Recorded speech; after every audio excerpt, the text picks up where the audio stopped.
This episode is best enjoyed with earphones on.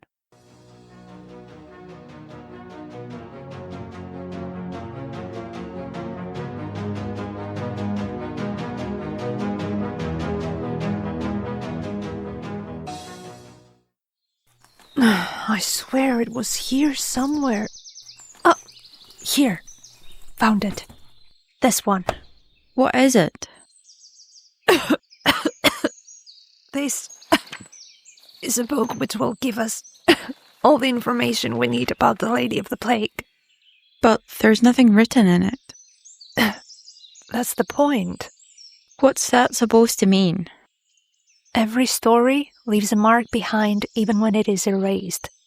Stories may not always be written down, but they exist. And I am a very good story chaser. All I need is a bridge. A bridge which will connect us to the Lady of the Plague. You are this bridge. Now, put your hand on the book. Why? Because the first step to defeating an enemy is understanding their story. And right now, we don't even know who or what she truly is. Just focus on her. Think of where she might be. The rest will unfold on its own, like a narration. Consider it a little exploration into the Lady of the Plague's past. Whatever we witness will be written and sketched within this empty book. Is that for real? This is amazing. I've created these books. Of course they are amazing. Now, let's begin.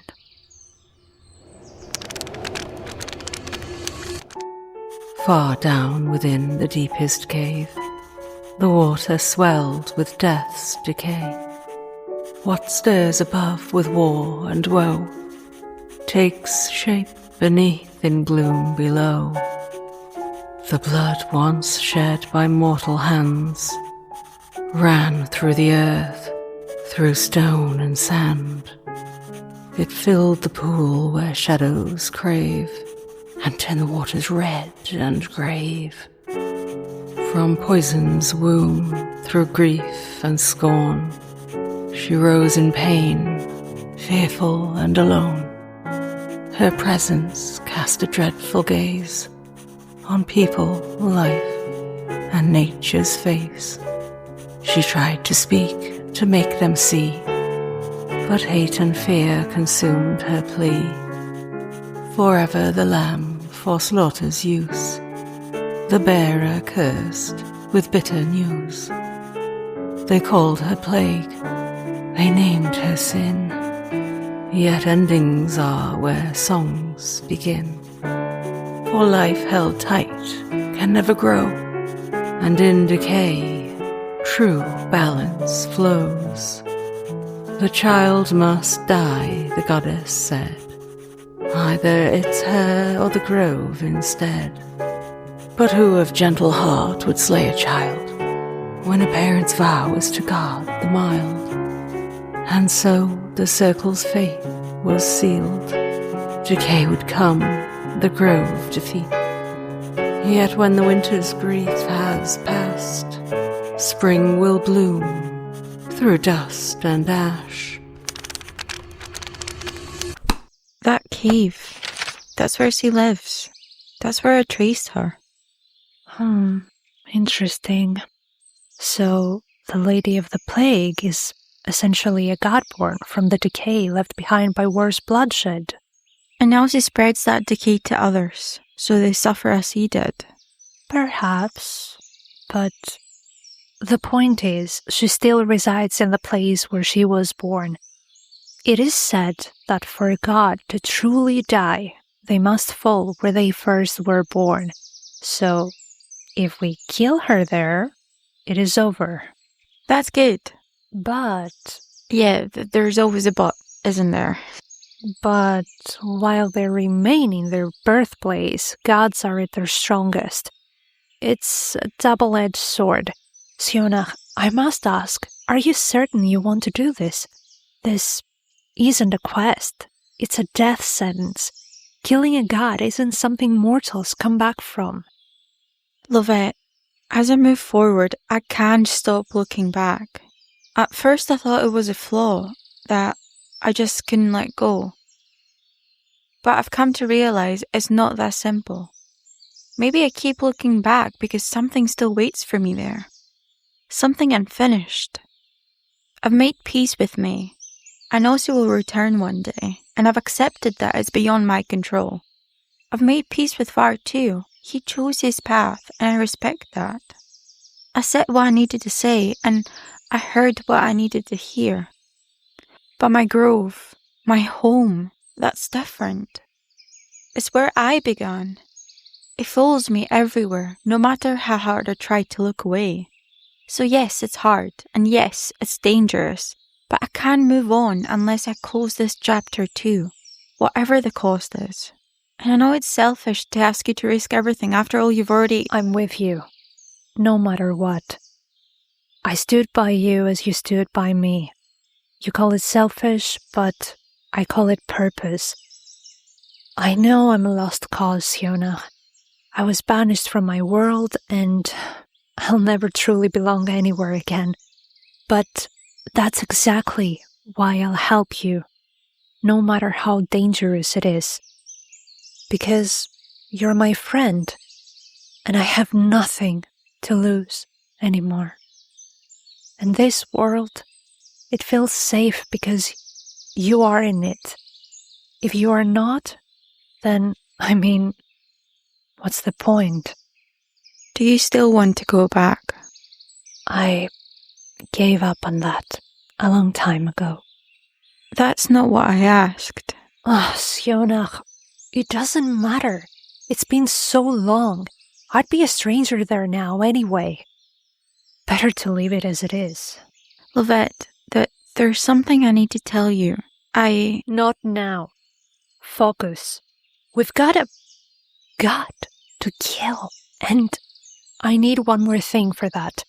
My bow. So there will be a short detour. Do you think it's still there? Malakar's mansion? Yes, it is. That's where I feel it. It's been in ruins since the last time we were there. Probably nothing left but debris and dust. The hell with this place. I just take my bow and we're gone. Welcome back to another episode of the B&D podcast. And as is tradition every year, we're here to discuss the Game Awards 2025 that just took place this December. We're going to break down all the winners and nominees and categories, check out the newest game announcements that we're hyped to see in the future, and of course, talk about the performances and everything else from the show. So if you're a gamer, grab a cup of tea, like I did, or coffee, or wherever you're drinking, and join our chat. So excited for this episode. All right, guys, let's kick things off with the winners of the night. And honestly, this might be the shortest recap ever because Clair Obscure Expedition 33 literally owned the show this year. The game was nominated in 10 categories and won 9 of them. I repeat, 9. And yes, that includes the big one, Game of the Year. They also won Best Game Direction, Best Narrative, Best RPG, Best Art Direction, Best Score in Music, Best Performance to Jennifer Inglis, of course, as Maëlle, Best Independent Game, and Best Debut Indie Game. And they had to go against big games like Hades, Hollow Knight, or Ghost of Yotei, or Death Stranding 2. And since I've personally played the game, I can tell you with absolute certainty that it deserved every single one of those wins. And it's not just impressive because Sandfall Interactive is an independent studio, which, by the way, gives so much hope to new developers out there who want to follow their dreams and keep up the good work, but also because this game comes from a place of pure passion and heart and taste, from the art direction to the score, the narrative, the characters, the world building, the mechanics, the graphics. It's top tier, and I still remember the first time I started playing it. It's probably the first game, at least I can recall now, that managed to shatter my heart into a million pieces just in the intro. I mean, seriously, what kind of sorcery was that? And unfortunately, they lost only one nomination for Best Audio Design to Battlefield 6, which, again, I don't understand why, but anyway, I'm just being biased as usual.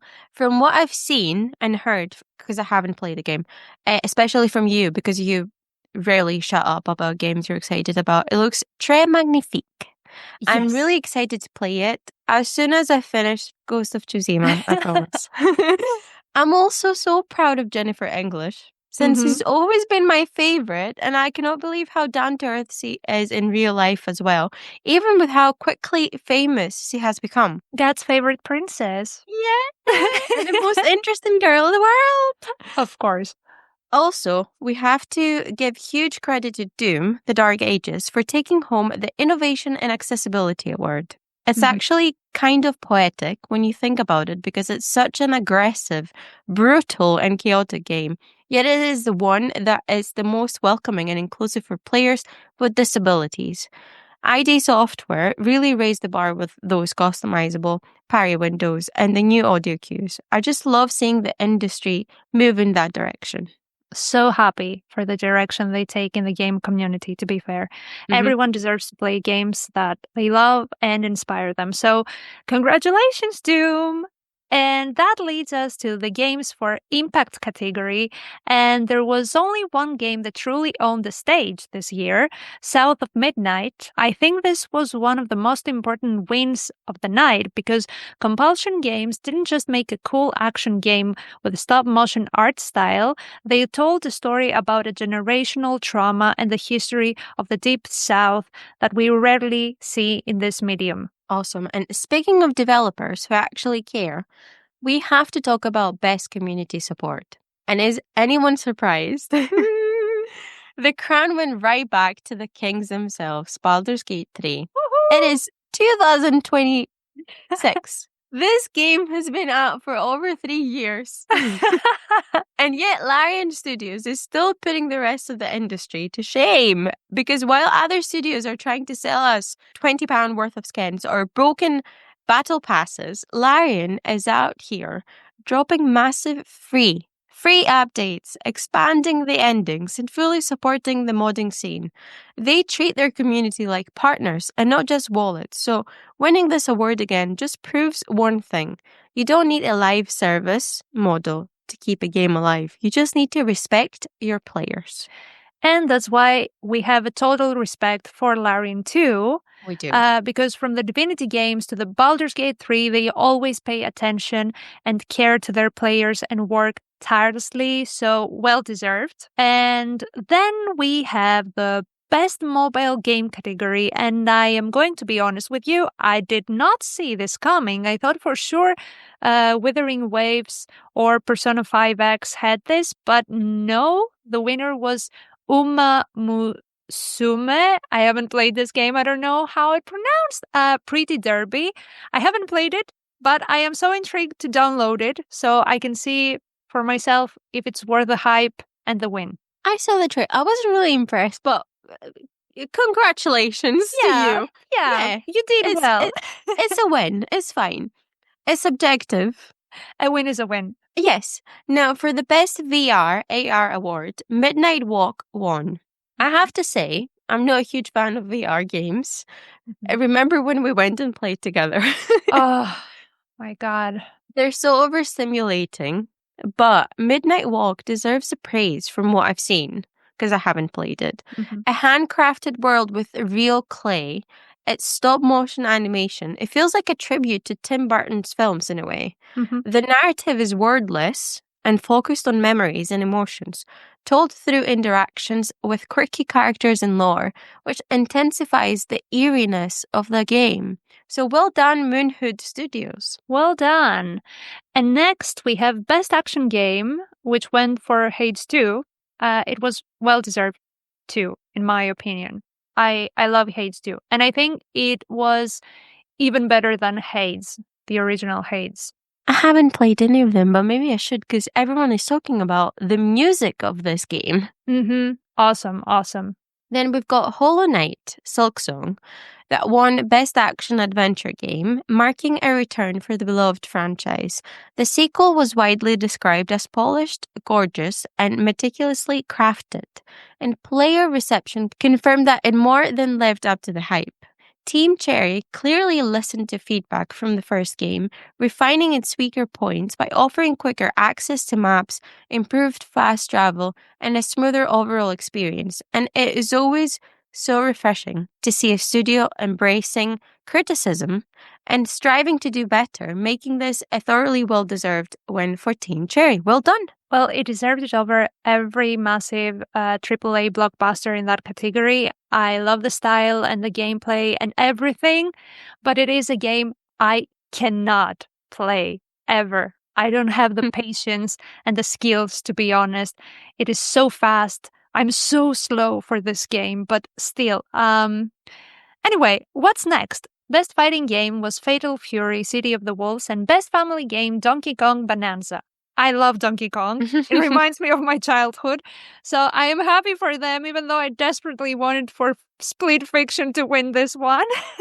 We were robbed for Split Fiction, but I have to say, the founder of Hazelight Studios is giving me bad vibes for some reason. Every time I see him, he seems a bit like over his head, like really cocky. I don't know. Maybe I'm wrong.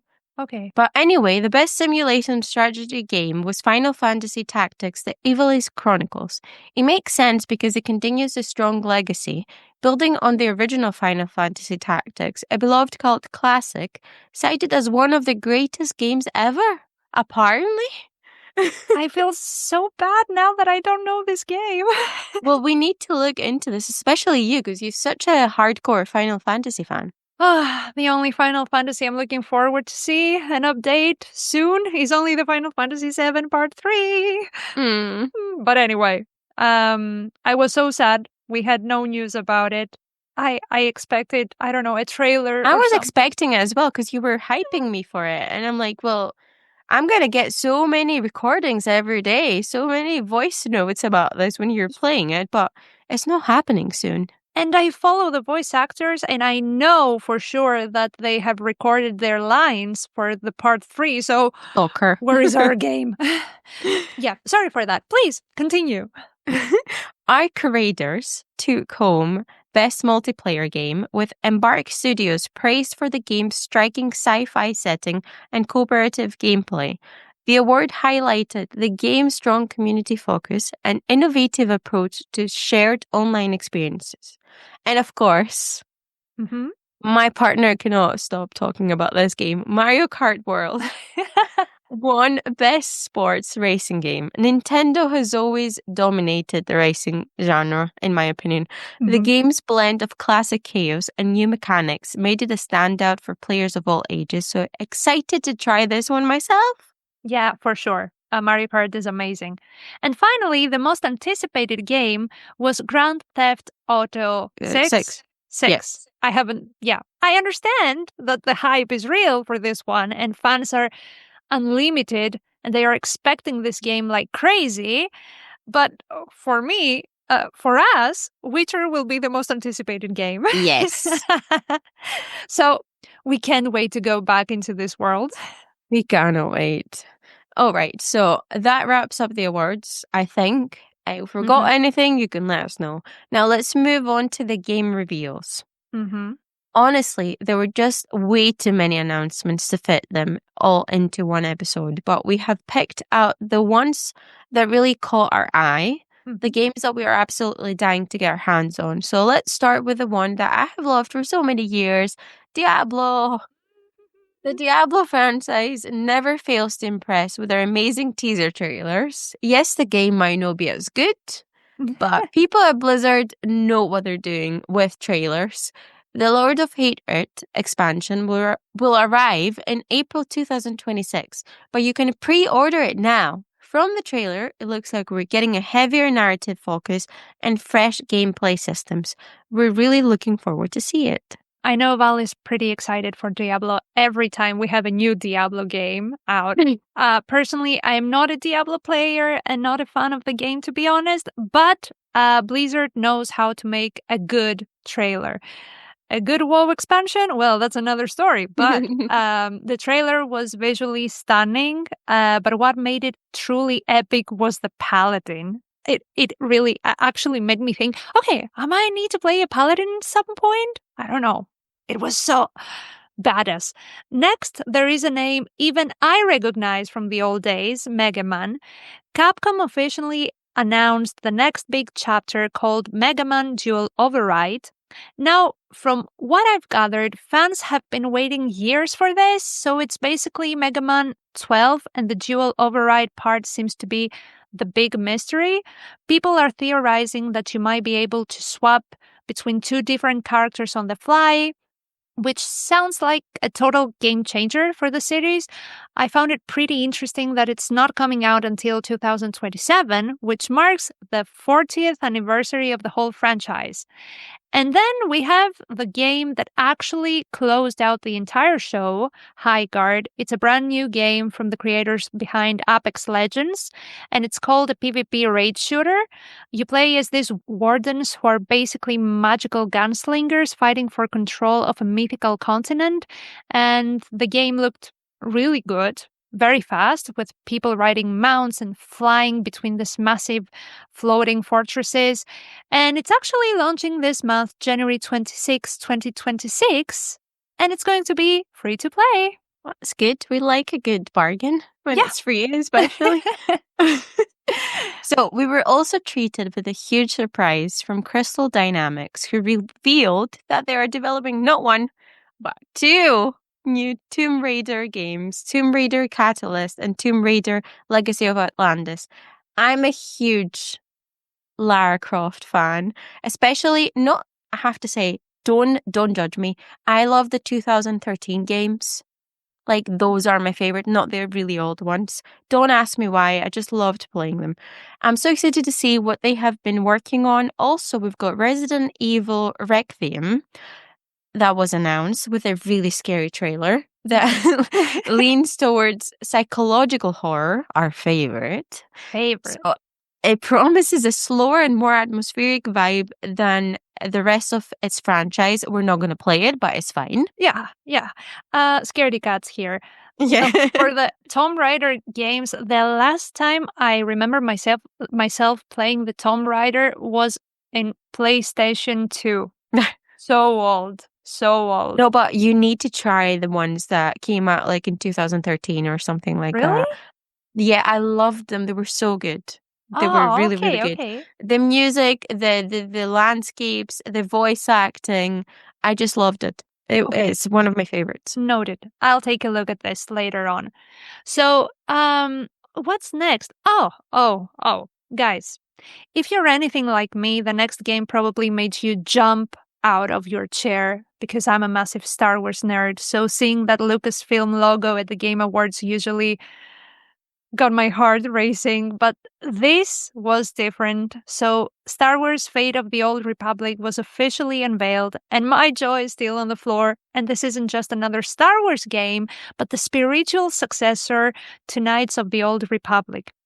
And what got me even more excited, though, is that the game is being led by Casey Hansen. For those who don't know, Casey was the director of the Mass Effect trilogy, and he's back at his own studio, Arcanaut, and they're partnering with Lucasfilm Games to give us a single-player, narrative-driven action RPG, my favorite words on the planet. Woohoo! The teaser was short, but mostly atmospheric. It's in early development, and while the internet is whispering about a 2030 release, Cassie actually went on record saying it'll be sooner than that. Personally, I don't mind taking their time, but I really need a good game. That's what matters to me the most. So now switching to something completely original, for Loop. This one comes from Bad Robot games, and it's being published by Sony. It is a tactical 4-player co-op shooter set on a dystopian Earth that was basically conquered by aliens in under a minute. The hook is that when your team dies, you get reprinted, aka respawned, and you have to use what you've learned in the previous loop to try again. The world in 4 loop is wide open, and you're navigating these eerie streets filled with people frozen in purple crystals trying to take down a massive alien mothership. Yeah, so there's no firm release date yet, but they are already taking sign-ups for a closed playtest. So if you're interested, take a look at this one. Yes, go do that, because we are here to talk about another game for all the Warhammer fans. Oh, yes. We also have Total War Warhammer 40,000 coming out possibly in late 2026 or early 2027. This one is promised to be different since it is set in a sci-fi universe for once. What? So excited to Exciting. see that. And for the next game, I'll try to hold my enthusiasm in balanced levels. Why? Because of the return of the kings at Larian Studios. First, let's talk about the statue that had the whole internet playing detective. We finally have an answer. Larian Studios is going back to their roots, guys. Their next massive project is simply titled Divinity, which I love, but for those who know, you noticed I didn't say Original Sin 3. So Sven and the team are calling this a new chapter and their most ambitious project ever, which is a wild thing to say considering they just gave us Baldur's Gate 3. But Baldur's Gate 3 was a total success, and it gave them a huge budget to work on their own game and make it 10 times better, hopefully. The trailer they showed us was dark, confusing, but awesome. And what we know so far is that it's a turn-based RPG, it's running on a brand new engine, and it's set about 100 years after Original Sin 2. They're positioning it as a fresh start, so you don't need to have played the 20-year-old history of the series to jump in. That's good. Expect early access to start fairly soon, as that's the Larian way. We love this way. Guess who's joining the early access, guys, the moment it's available? We probably will. Yes, we will, because we love Larian as a company, and they always do a great job, as we've said before, and put so much passion and work on their projects. So, yeah, very excited about this one. I have to say, I was starstruck with that trailer. It was just pure art. It was so dark and twisted in a way, but so good. I am expecting so much from this game. That escalated very quickly. Yeah. It's like, what the fuck is going on? And next, we have to discuss Lords of the Fallen 2. The big gameplay hook this time around is a new dismemberment system. You can actually target and remove specific limbs from enemies to change how the fight plays out. It's still leaning into that dual world mechanic between the land of the living and the dead, but everything looks faster and more responsive, and it's officially slated for a 2026 release. And for my Souls-like fans out there, this is the one to keep at the top of your wish list. And of course, Ace Combat 8 was also confirmed. And whoever wanted to be a pilot as a child, I did my research here, guys, I promise. Make sure to add this game on your wish list as well. The trailer was really brief but striking, and Bandai Namco promised next generation visuals, large scale, aerial warfare, and a more emotional narrative. Last but not least, the trailer for Forest 3 was revealed. It's all about the 80s sci-fi vibes, a bit of Stranger Things. And by looking at the trailer, we can see that they're continuing the signature blend of survival horror and open-ended exploration. I think we go into the 2026, me and you, with the most 80s vibe we've ever got. I can't stop listening to 80s music. Yes. It's been like 2 weeks and I'm like, I think we're alone now. We blame Stranger Things for that. Yeah. No, I'm sorry. This is going to be our personality for the rest of the year. For the half the year. Half the year. Something else will come. We'll find something else. Yeah. I'm sure. Now, if you follow us on socials, you know that we live and breathe Dungeons and Dragons. And if it's got a D20 on it, we're usually there. So when Warlock Dungeons and Dragons flashed on the screen, heart attack. But I've got to be real with you here. That trailer, for me, it was a bit cringe. It felt like it didn't really have much to give yet. It's a third-person action adventure coming from Invoke Studios, who you might remember as the team behind the Dark Alliance game a few years back. You play as a character named Katri, but the vibe felt a little generic action game for such a legendary license. That said, because it's D&D, our heart is still hyped. I'll be there day one in 2027, but I'm going in with my shields up, guys, and I'm hoping they show some actual gameplay soon that proves me wrong, so fingers crossed. There is a Dungeons and Dragons game in the making. We repeat, there is a Dungeons and Dragons game in the making. And, you know, that we will be discussing this when the time comes. I'm really sorry that you felt that way about that trailer, because for me, I loved it. Really? It was just a bit nostalgic in a way. And also they used a Tool song for the trailer. No, that was no, true epicness. Your opinion doesn't matter. I'll tell you why. Don't take it personally. Because it's called Warlock. Yeah, and you have a I know thing you were for going to say warlocks. it. I knew you were going to say this. Okay, You're biased. But on a much more positive note for me, we got a look at No Law. Now, this isn't Cyberpunk 2077, but man, it follows its footsteps. It's being developed by Neon Giant, the team that made The Ascent, which was one of the most visually stunning indie games of the last decade. No Law is a first-person cyber noir shooter set in a city called Port Desire, and it looks like honest work. You can tell the devs just love this aesthetic. We love it too. It's gritty, it's neon-soaked, and it's built in Unreal Engine 5, so it looks incredible. You play as an ex-military guy just trying to protect his home, and the devs are promising a lot of player agency. If you like that high-tech, low-life style of gaming, this is definitely one to put on your radar. No firm date yet, but they say it's coming soon to consoles and PCs. And finally, we have the game I have been waiting for since I first stumbled upon their Instagram page by accident the day it was created, Exodus. The new trailer, The Rise of June Aslan, gave us our best look yet at the story. If you haven't been following this like I have, it's a massive sci-fi RPG from Archetype Entertainment, a studio filled with the geniuses who gave us the original Mass Effect and Knights of the Old Republic. The whole hook is time dilation. You go on these missions at light speed, and when you come back, years or even decades have passed for the people you left behind. This trailer focused on June, our protagonist, and the burden of being a traveler. And I've been following their journey on social media for so long that seeing them finally get that big stage at the Game Awards felt like such a proud moment, to be honest. They're aiming for early 2027. And honestly, I have so much hope that this is going to be the next great sci-fi epic, I hope. Fingers crossed as well for that too.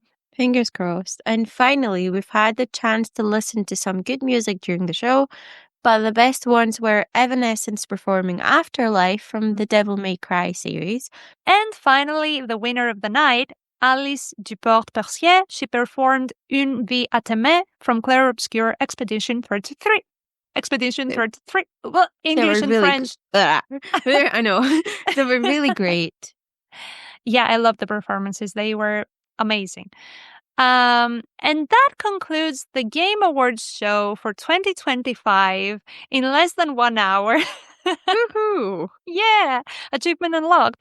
And our episode 2. But before we let you go, we want to say a massive thank you to every single one of you for hanging out with us today. It really means the world that you chose to spend your time here. This community is what makes talking about this game. So much fun. And we really want to know your hot takes from the Game Awards. Come find us on our social media. And if you enjoyed this episode, please hit that follow button on Spotify. It's the best way to support the show. And make sure you never miss an update. So until next time, stay hyped, play a game you love, and don't forget, may all your rolls be a natural 20. Bye! Bye!